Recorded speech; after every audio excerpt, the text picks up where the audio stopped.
Good morning everyone. आता आपण last व्हिडिओमध्ये बघितलं की स्वतःचं डेली रुटीन सांगायचं, पण आपल्याला दुसऱ्यांचं पण सांगता आलं पाहिजे ना डेली रुटीन. की समजा आपल्याला विचारलं काय चाललंय, तर तुमची मुलगी काय करते, तर मला तिचं डेली रुटीन सांगायला लागेल. किंवा मला विचारलं की काय चाललंय, तुमचे वडील काय करतात, आई काय करते, किंवा भाऊ काय करतो, फ्रेंड काय चाललंय तिचं आता सध्या, तर मग आपल्याला थोडक्यात आता हे इथे आपण डिटेल लिहितोय कशामुळे, कारण की आपल्याला व्हर्ब यूज करायची सवय झाली पाहिजे म्हणून. आणि आपल्या आर्टिक्युलेटरी सिस्टीम म्हणजे माउथमधले जे ऑर्गन्स आहेत यांना आपल्याला इंग्लिश बोलण्याची सवय करायची आहे. जास्तीत जास्त शब्द नॅचरली विचार न करता आपल्या तोंडातनं बाहेर पडले पाहिजेत, म्हणून आपल्याला इथे छोट्या छोट्या ॲक्टिव्हिटीज करायच्या आहेत. अदरवाईज काय चाललंय मुलीचं, तर काही नाही, ती सकाळी कॉलेजला जाते, आल्यावर हे करते ते करते, बस आपण 3 ते 4 वाक्यात आपलं रुटीन सांगतो. आपण एवढ्या छोट्या गोष्टी सांगत नाहीत, पण इथे आपल्याला प्रॅक्टिससाठी ते करायचं आहे. मग आपण इतरांचं डेली रुटीन कसं असतं हे या ठिकाणी बघणार आहेत. तर daily routines of other people, वेगवेगळे पीपल्स जे आहेत म्हणजे आपल्या असं भोवतालचे फ्रेंड्स रिलेटिव्स, तर त्यांच्यासाठी आपल्याला काय करायचं आहे, ही किंवा शी घ्यायचं आहे. सुरुवातीला लिहायचं आहे, मी एक इथं एक्झाम्पल दिलेलं आहे तुम्हाला, आणि त्यानंतर त्यांच्यासाठी आपल्याला फ्रेंड जो असेल, तो मुलगा असेल, राम असेल तर त्यासाठी आपण ही वापरू शकतो, सीता असेल तर शी वापरू शकतो. या पद्धतीने ब्रदर, सिस्टर, पॅरेंट्स यांच्यासाठी हे आपण प्रोनाऊन्स यूज करू शकतो. मग आता आपले प्रोफेशन कोणकोणते असू शकतात, आपल्या आजूबाजूचे फ्रेंड्स रिलेटिव्स हे जे लोक आहेत यांचे प्रोफेशन काय असतात, यापेक्षा वेगळे असतील. मी इथं फॉर एक्झाम्पल घेतलेलं आहे. कोणी डॉक्टर असेल, लॉयर आहे, फार्मर आहे, शॉपकीपर. तर शॉपकीपर म्हणजे हे वेगवेगळे, क्लोथ्सचं शॉप असेल, फ्रूट सेलर असेल, व्हेजिटेबल सेलर असेल, स्टेशनरी शॉप असेल, ग्रॉसरी म्हणजे किराणा मालाचं शॉप असेल, तर असे वेगवेगळे शॉपकीपर्स ते पण आपले असू शकतात. फ्रेंड्स रिलेटिव्स त्यांचं पण आपण लिहू शकतो. ब्युटिशियन असेल कोणी, इंजिनियर असेल, क्लर्क असेल, बँक ऑफिसर असेल, मॅनेजर, कंपनीमध्ये मॅनेजर असतील एखाद्या, तर स्टुडंट असतील, तर स्टुडंट्स तर काय वेगवेगळ्या प्रकारचे असतात. जसं ह्या प्रोफेशनमध्ये पण स्टुडंट आहेत, या व्यतिरिक्त ते स्कूल स्टुडंट असतील, कॉलेज स्टुडंट असतील वगैरे. एव्हिएटर किंवा त्यालाच आपण म्हणतो पायलट, एव्हिएटरलाच काय म्हणलेलं आहे, पायलट. तर पायलट असेल त्यांचं रुटीन आहे. हे प्रत्येकाचं काय असतं वेगवेगळं. मग आता आपल्याला हे वेगवेगळे रुटीन का लिहायचे आहेत, तर त्या फील्डमधले शब्द, वोकॅब्लरी आपल्याला माहीत झाली पाहिजे, म्हणून आपण ते लिहायचं आहे. आपल्याला यांच्याशी काही आता या ठिकाणी आपले फ्रेंड्स रिलेटिव्ह समजा कोणी पायलट नाही आहे, पण आपण पायलटशी रिलेटेड व्हर्ब्स काय करायचे, फाइंड आउट करायचे आणि आपण लिहायचं. असं कन्सिडर, इमॅजिन करायचं आहे की आपलं कोणीतरी भाऊ वगैरे, बहीण वगैरे पायलट आहे, आणि मग आपण त्यांचं रुटीन लिहायचं. यामुळे काय फायदा होणार आहे, तर आपल्याला ती व्होकॅब्लरी त्या फील्डमधली माहीत होते की त्यांच्या ॲक्टिव्हिटीज कोणत्या असतात, म्हणजे ते व्हर्ब्स आपल्याला माहीत होतात आणि ते असे जनरल नॉलेज पण वाढतं आपलं, आणि असे जनरल व्हर्ब्स आपल्याला माहीत झाले की आपल्याला रोजचं जे बोलणं आहे ते सोपं जातं. आता सिम्पल प्रेझेंट टेन्स यूज करायचं आहे आपल्याला माहिती आहे. एस प्लस V1 सिंग्युलर असेल तर यस किंवा इयस, हे आपल्याला माहीत झालेलं आहे. पुढे जाऊया आपण. आता कसं करायचं आहे यासाठी आपण, तर आता फॉर एक्झाम्पल माझी एक फ्रेंड आहे, ती आहे डॉक्टर. मग मी ते डॉक्टरशी रिलेटेड व्हर्ब्स कोणते आहेत ते फाइंड आउट केले. ते कसे फाइंड आउट करायचे, तर मी आधी थोडासा विचार मराठीत केला की ती काय काय करते. तर ती सकाळी उठते, मग एक्सरसाइज करते, मग क्लिनिकला जाते, तिथे पेशंट चेक करते, म्हणून मी इथे चेक लिहिलं आहे.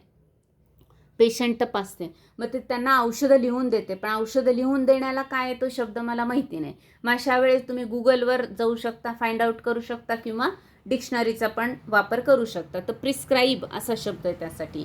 त्यानंतर गिव्ह, टेक, आस्क, त्यांना विचारणे, प्रश्न विचारणे, माहिती काढून घेणे त्यांची, त्यांना औषधं लिहून देणे, तपासणे, गप्पा मारणे त्यांच्यासोबत, चर्चा करणे, असे. मग मी हे सगळे व्हर्ब्स जे आहेत हे असे इथं लिहून काढले. हे थोडे लिहिलेत, पण यापेक्षा जास्त पण आपण लिहू शकतो. काही व्हर्ब्स आपल्याला माहिती असतात, जसे की जाणे, येणे, प्रार्थना करणे, हे आपल्याला माहीत झालेले आहेत. तर माहीत झालेले असतील तरी सुद्धा ते जर लिहून काढले तर ते थोडे पाठवून जातात आपल्याला. त्यानंतर आपण काय करायचे, प्रेपोजिशन्सचा एक व्हिडिओ माझ्या या सिरीजमध्येच आहे. तर प्रेपोजिशन्स आपल्याला वापरावे लागतात, कारण प्रेपोजिशन काय सांगतात आपल्याला, काय, कुठे, कधी, कोणासोबत असं आपल्याला लिहायचं असेल तर हे कळतं आपल्याला. म्हणून आपण काय करायचं, प्रिपोजिशनचे दोन्ही व्हिडिओज 2दा-3दा बघायचे आहेत. कारण या ठिकाणी स्पोकनमध्ये त्याचं रिपिटेशन होईल. ह्या सिरीजमध्ये मी परत जर प्रिपोजिशन घेऊ लागले तर मग त्याचं युसेज कसं आहे एवढंच आपल्याला माहीत करून घ्यायचं आहे. त्यासाठी आपण प्रिपोजिशनचे व्हिडिओज बघू शकता. मग आपल्याला एकूण इथं होमवर्कमध्ये किती डेली रुटीन्स लिहायचे आहेत तर 10. तर असे तुम्ही वेगळे, यापेक्षा वेगळे सुद्धा प्रोफेशन घेऊ शकता आणि त्यांचे लिहू शकता. मग आता प्रत्यक्ष लिहायचं कसं, तर त्या ठिकाणी इथे मी एक एक्झाम्पल घेतलेलं आहे. डॉक्टर अपूर्वा ही माझी फ्रेंड आहे, तर तिचं मी रुटीन या ठिकाणी लिहिलेलं आहे. Doctor Apurva is my friend, तसं तुम्ही इथं लिहू शकता. Sita is my friend, she is pilot. असं आता इथं डॉक्टर लिहिल्यामुळे मला इथं लिहायची गरज नाही, नाहीतर मी इथं लिहिलं असतं शी इज अ डॉक्टर असं लिहिलं असतं. तसं तुम्ही शी इज अ पायलट किंवा he is a pilot, he is a farmer, किंवा काय mister Shyam is my uncle, he is a farmer, आणि मग तुम्ही त्यांचं लिहू शकता. असं आपल्याला पुढे जायचं आहे. आता पहिल्यासारखं जसं आपण आपलं लिहिलं उठण्यापासून, तसं छोट्या गोष्टी यामध्ये इन्क्लूड करायच्या आहेत. She wakes up at 6 AM in the morning. 6 o'clock पण बरोबर आहे. She wakes up at 6 AM in the morning.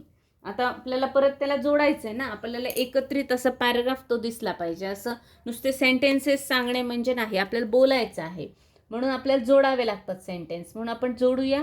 She wakes up at 6 AM in the morning, then she gets fresh. आता इथं मी फुल स्टॉप दिला, then नंतर हे पुढचं sentence चालू झालं. मग या ठिकाणी यस हे काय करायचं, स्मॉल करायचं आहे. Then she gets fresh. आता मला जर आता तुम्हाला सवय झाली आणि मग 2-1 वाक्य एकत्र यायला म्हणजे शक्य असेल किंवा येत असेल, तर मग काय करायचं आहे आपण, then she get fresh and exercises. परत शी लिहायची गरज नाही. She gets fresh and exercises for 45 minutes असं लिहू शकता, किंवा सेपरेट सेंटेन्स करा. She gets fresh, she exercises for 15 minutes, then goes to clinic at 9 AM. She eats or enjoys breakfast. After that she checks patients from 9:30 to 1 PM किंवा 9:30 to 1 o'clock असं पण म्हणू शकतो आपण. She prescribes medicines to them. She asks them to do blood report or to blood check असं पण म्हणू शकतो. जे की व्होकॅबलरी आहे त्यांच्याशी रिलेटेड ती आपण फाइंड आउट करायची आहे आधी. She talks friendly with her patients. She does or enjoys lunch between 1 to 2 PM with her colleague, with her friends असं पण आपल्याला, किंवा विथ हर स्टाफ असं पण आपल्याला म्हणता येईल. देन शी इथं देन देते मी म्हणजे हे जोडलं जाईल. Then she does same work between 2 to 5 PM. प्रत्येक वेळेस आपल्याला नुसतं 2 to 5 म्हणल्यावर समजत असेल तर लिहायची गरज नाही आहे. आपल्या प्रॅक्टिस व्हावी म्हणून आपण डिटेल जातोय. She comes back home at 5:30 PM. She goes to temple while coming, म्हणजे परत येताना ती काय करते, टेम्पलला जाते, देवाला जाऊन येते. She watches TV for some time. आता इथं मला लिहायचं नाही आहे किती ते किती, तर मी सम टाईम असा शब्द वापरू शकते. सम टाईम्स नाही आहे, हा सम टाईम आहे, लक्षात घ्यायचं. सम टाईम्स हे आपण हॅबिटसाठी कधी कधी असं म्हणलं होतं. इथं ह्याचा वेळ थोडा वेळ. सम टाईम्स म्हणजे कधी कधी, सम टाईम म्हणजे थोडा वेळ. She eats dinner with family members, with her family members, किंवा विथ हर, समजा ती रूम करून राहत असेल, एकटी असेल तर with her brother, with her sister, किंवा विथ हर फ्रेंड. जर समजा ती तिच्या हजबंडसोबत राहत असेल तर विथ हर हजबंड असंही लिहू शकतो आपण. जे आहे ते लिहू शकतो, आणि जे नसेल तर इमॅजिन करून लिहायचं आहे. She sleeps at 10 PM. She goes to bed at 10 PM. She goes to bed at 10 PM किंवा शी स्लीप्स ॲट 10 PM. अशा पद्धतीने आपण काय करू शकतो, हे रुटीन लिहू शकतो. हे मी लिहिलं आहे, माझी फ्रेंड डॉक्टर आहे तिचं. तुम्ही जितके जास्त व्हरायटी ऑफ प्रोफेशन शोधून काढून आपल्या आजूबाजूच्या लोकांचं तुम्ही जेवढं जास्त लिहाल आणि फाइंड आउट कराल, आणि त्यासाठी आपण हे आधी व्हर्ब्स लिहायचे आहेत, तर तेवढे आपलं काय होणार आहे, व्होकॅबलरी वाढणार आहे. आणि मराठी इंटू इंग्लिश अशी डिक्शनरी आहे, गुगलवर पण आहे आणि हार्ड कॉपी पण मिळते जर आपल्याला घ्यायची असेल तर. आपली ही सुरुवात आहे, त्याच्यामुळे आपल्याला 1-1.5 महिना काय करायचं आहे, फक्त शिकायचं आहे. आणि शिकल्यानंतर मग हळूहळू आपल्याला काय होतं आहे, न लिहिता आपण डायरेक्ट बोलू शकतो. तर आपल्याला किती डेली रुटीन लिहायचे होमवर्क म्हणून या ठिकाणी 10 डेली रुटीन लिहायचे आहेत. आणि ते नुसते लिहायचे नाही आहेत, तर ते काय करायचे आहेत आपल्याला, रीड इट अलाउड, मोठ्याने वाचायचे आहेत. मग 10 किती दिवसात लिहून होतील, तर 2 ते 3 दिवसांमध्ये लिहायला हरकत नाही. आपण 10 रोज 2 किंवा 3 लिहायचे आहेत आणि ते मोठ्याने वाचायचे आहेत. मग ते वाचल्यानंतर मग आपण काय करायचं आहे, आणखी एक ॲक्टिव्हिटी याच्यानंतर जी करायची आहे ती करायची आहे की आपल्याला हे डेली रुटीन जे आहेत ते न वाचता सांगायचे आहेत. टेल ओरली, नुसते ओरली सांगण्याचा प्रयत्न करायचा आहे. नंतर 5 ते 10 झाले ना लिहून की काय करायचे, हे डेली रुटीन जे आहेत हे काय करायचे आपल्याला ओरली होमवर्क म्हणून काय करायचे, सांगायचे आहेत, एकमेकांना सांगायचे. घरचे जे मेंबर्स आहेत आपल्यासोबतचे त्यांना सांगायचे आपण की हे डेली रुटीन आहे, तर मी आता सांगते म्हणून मग आपण हे सांगायचे. हे वर्ब्स आपले पाठ झाले ना, आपोआप पाठ होतात, ते असं धरून बसायचं नाही आहे पाठ करायला. यूज केले की ते लक्षात राहतात, म्हणजेच ते पाठ होतात, लर्न होतात.